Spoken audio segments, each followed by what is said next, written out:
Around this fire, there are no shortcuts, no egos, no gimmicks. Just people who live for the flame and for each other. This isn't just cooking, it's a commitment, a brotherhood built on sweat, smoke, and a shared purpose. The Frugoni crew lives by 7 core values. Fire first, skill with humility, serve the people, one team, total respect, lead by doing, and work hard, party hard. It's not about the individual, it's about how you show up for the fire and for the people beside you. This is who we are, this is what we do, this is the Frugoni crew.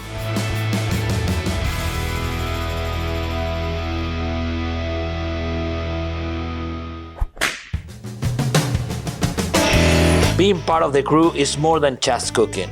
It's about who you are around the fire, how you show up for the people beside you and for the people we're serving. We don't hand out aprons for showing up. You earn your place here.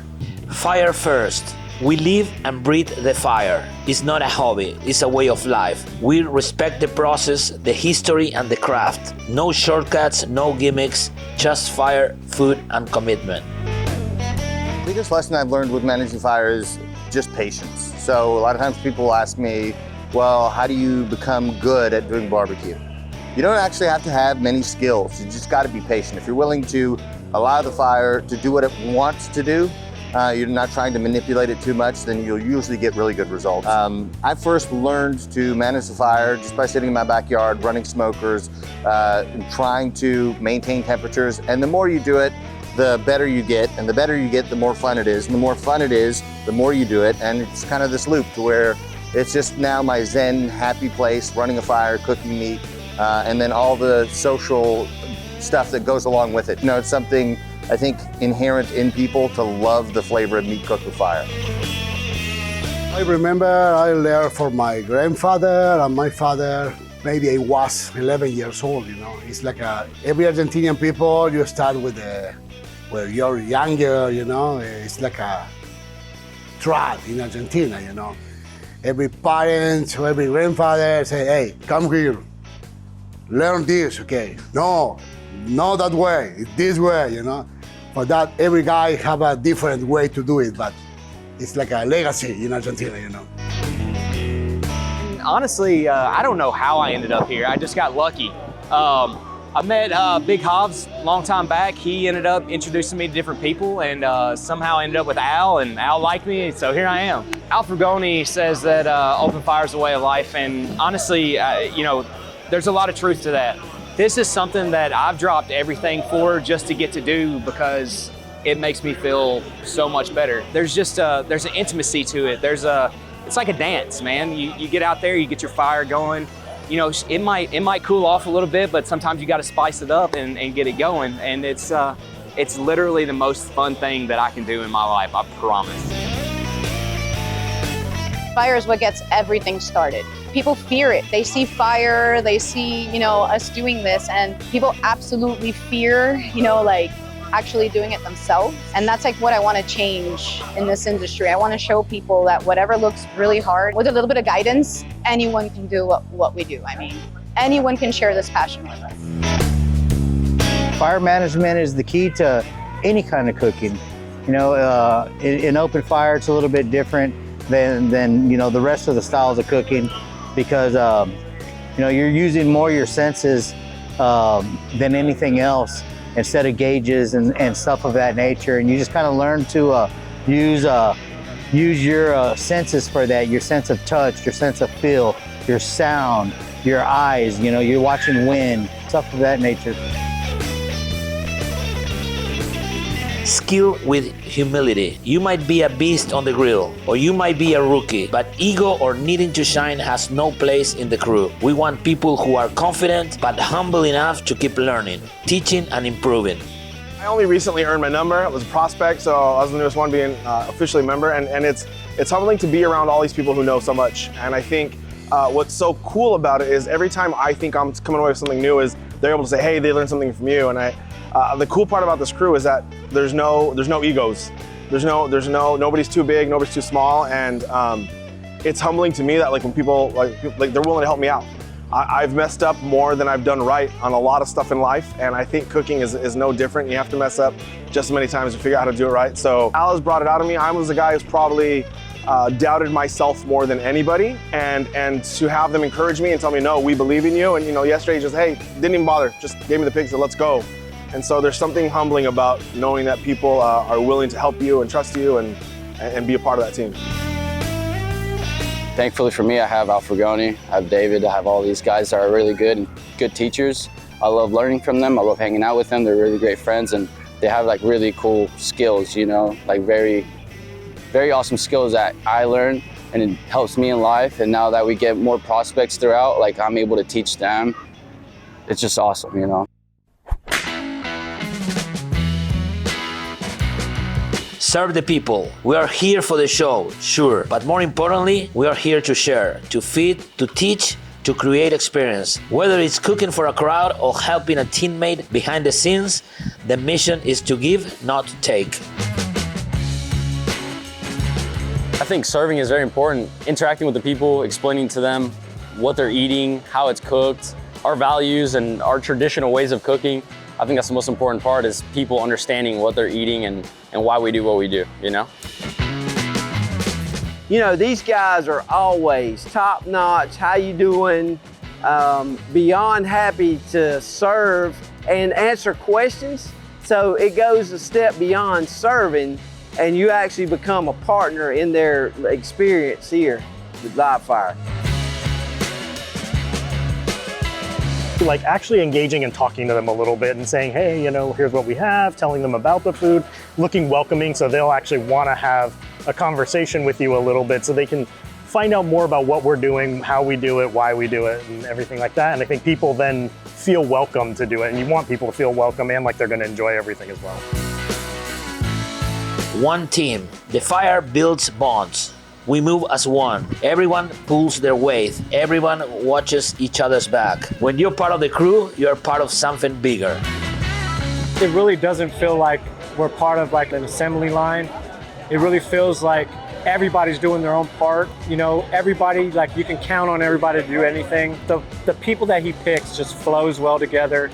And that's why he has people that prospect for a reason. You can't just let anybody in this group. They got to prove themselves. Yeah, this team's awesome.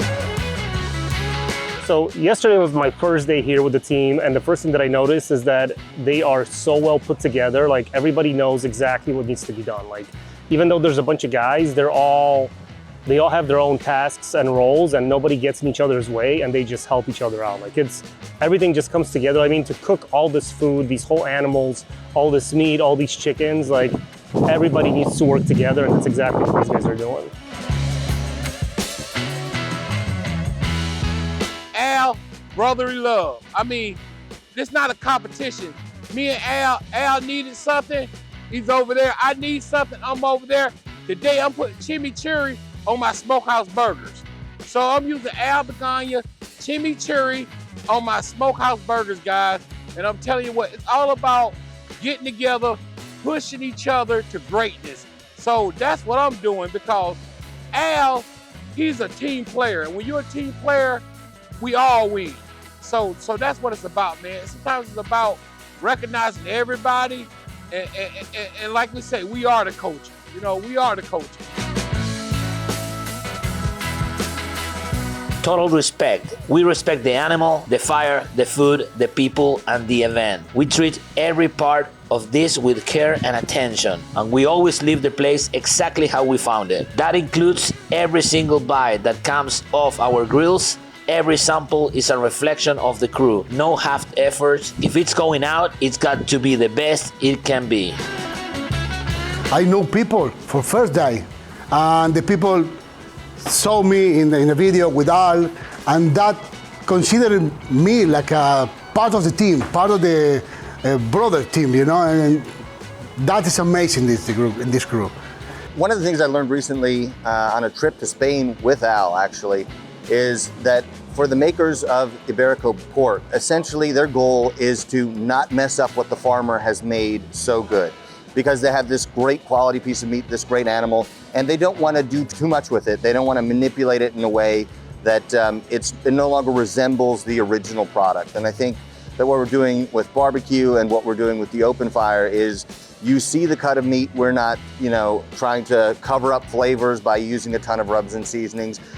We want things relatively simple. So for us on the barbecue side, we're doing salt, pepper, seasoned salt. We want you to taste the meat, we want you to taste the smoke, and then have some salt to bring it all together.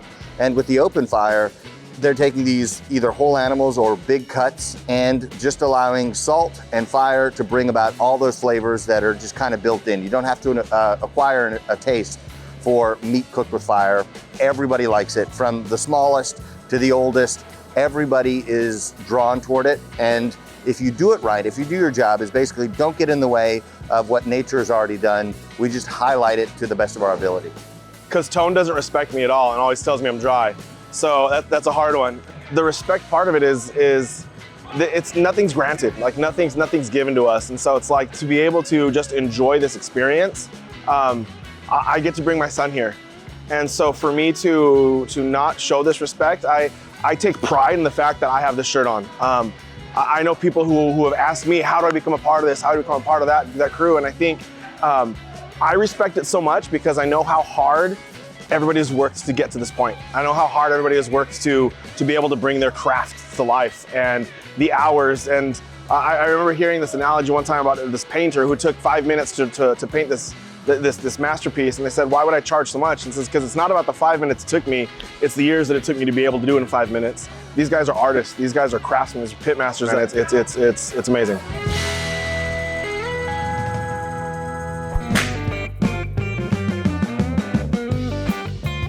Lead by doing. We show up early, stay late, prep hard, cook harder, clean up, and lead by example. The crew is built on action, not words.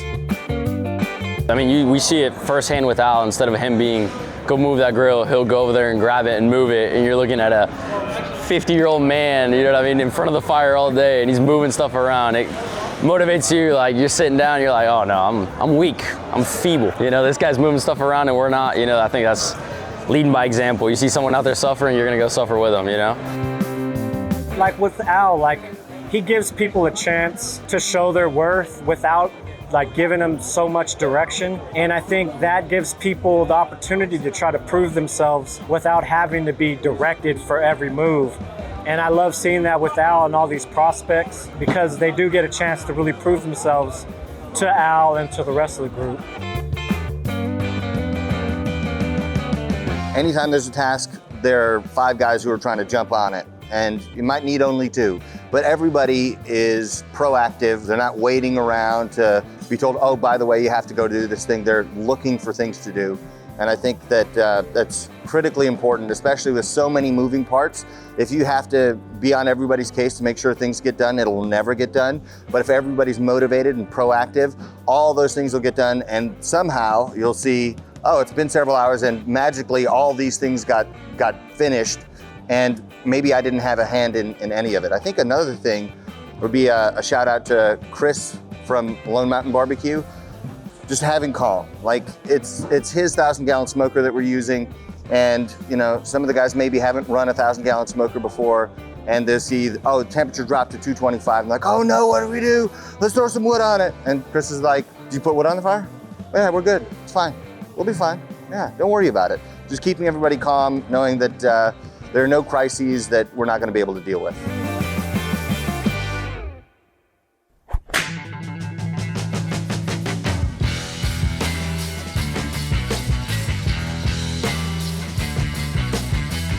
Work hard, party hard. We go all in on the fire, and when it's time to celebrate, when the job's done, we raise a glass with the same energy we brought to the cook. The tradition, man. We get all the food out, serve it to the people, and then at the end we get an Odin or a pit, and then we spread the fire around, all the coolers, chairs, get all the people, get some good jams going and have a drink, until everybody starts getting a little whiz, and now the party starts, we all start cranking up the notch. Open a can of Coca-Cola, cold Coca-Cola, seat me and say with all the same, we are fucking old for this, man. You remember that? the finale for all of us. We all get together and we create a bonfire and we talk about from our success to our mistakes. And we all get together and we overall talk about the event, how we can better it the next time. And I feel like that's teamwork, right? My favorite way to celebrate after a long day of cooking barbecue is to eat ice cream, because it's the exact opposite. For us, at the end of the day, we're thinking like sushi or ice cream or something that's a complete change of pace. I might be the guy that talks about the pre-party, the during party, and the after party. It's all a party. If you don't have fun, then why are you doing this? If you aren't taking joy from it, that shows in your craftsmanship, that shows in your work. It's all about enjoying the time and the family that you're with. It's funny, but I think the best part about it is the next morning, 6 in the morning, everyone's up and we're all in the same boat, you know, hungover or no sleep or no hair on your arms because you're all burnt and stuff. And then you all suffer together and then you get through the day and then all together, back together at the tent, partying again, you know? So I think that's what it is. The bond is the suffering, I think. Sharing the suffer. Man, when I get home, my one thing is I am so smoke logged. The one thing I do is a peanut butter and jelly sandwich. And that helps me soak up all that smoke that I've had all weekend. Usually going to get a bite to eat, preferably pizza. That's me because I'm, you know, a little bit older. I know the youngsters, man. Those are the work hard, play hard. Just to hang out with all the other cooks, you know? We're sweating out here next to these fires and all that. And ain't nothing like it being all done, all the servings done, crack open a beer, talk shit to each other, and smoke a cigar, you know? Just to Al as a friend, as a human being, somebody I always like being around. You know, he's always kind of the life of the party. Yeah, it's just a privilege to be able to do something that's so much fun, and we get to spend time with a great team of people. That everybody has a level of humility that makes it just a pleasure and a privilege to be here. Al has changed my life in so many ways, and I'll get really sentido is what they'd say in Spanish. Like the impact that Open Fire has had on my life that I wouldn't have had without Al. It's cheesy as it sounds, like how I come back refreshed from these events, how I come back happier because I spent the time with him, I spent the time with the fire. The fact that he has confidence in me, like he's had an impact on my life way beyond cooking, so that's my guy. And Al is so generous with like his time and his teaching, and like I know he was the first day we were here, he was cooking a big New York strip loin. He had me over there sort of just touching it and testing it and feeling how it all, and I was sitting here going like, I'm talking to this legend and he's just here with me, just showing me how this strip went, and it's amazing. And then you could see all the wonderful people he brought together. We do this because we love this, you know what I mean? We don't do this for a job. We do this for the love, the passion, and sharing it with other people and just passing it on. Like my dad passed it to me and I'm passing it to my little brother, my friends and everyone like that, you know? So I think it's just like a ladder, you know what I mean? Pass it on. But to see where it's come, this event from where we started 2-3 years ago, even last year here at Smoke Slam, man, people are really getting to that experience. One thing Al is doing, he's bringing the most primitive style of barbecue back into style, baby. That's what Al doing, man. And I tell you what, it takes a special person, and he's showing that technique to everybody. He's sharing it on YouTube. He's sharing it on Instagram, guys. Hey, man, he's leaving a legacy, and I'm glad to be one of his great friends. Thank you, Al. Al he's definitely, I guess, a force in the Open Fire community, in the barbecue community. You know, I'm pretty happy that he chooses me to be by his side at some of these events that he comes to. You know, we're here for a reason, and it's because Al, he trusts us. You know, and the feeling's mutual, you know, like. I'm very thankful for Al and Luca, both of them. They brought me into, you know, cooking with them. I was so lucky to be in this group, you know. Like the Open Fire is amazing. It's blowing up now, and they're like masters at it, like very good. Everybody loves them. They have great personalities. You know, they're great people, you know what I mean? So I'm very happy that I'm with them. They taught me so much, and I'm glad I can stick around and be with them. I just want to thank Al for always trusting me, believing in me from the very beginning. Al has been a mentor to me. He left a message to me before he even met me back in 2021, telling me that my style was going to take off and for me to keep pushing. And that message has always stuck to me. And because of that, I am where I am today, because he believed in me when a lot of people didn't. This is what I love to do, and I wouldn't want to do anything else. Guys, thank you for helping me. My English sucks, and everybody put a really strong effort to understand me, you know. For Al, When I come here, I don't have a work, you know? And I need the money and I need the possibility to work. And you give me that, bro. Love you so much.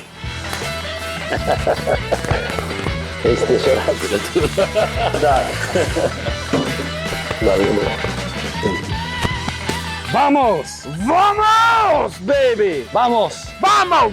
Vamos! Vamos! Vamos! Vamos! Vamos! Vamos! Vamos! Vamos! That was it, guys. Thank you for my crew. I really love you guys. You're my family. You are my team. You're my friends. I love you all, guys. Thank you. This was a different video. It's not a recipe, but we wanted to show you a different part of what we do. We are in real life cooking all over the country and probably all over the world. I hope you enjoyed, and remember, open fire grilling is not a way of cooking, it's a way of life. Vamos.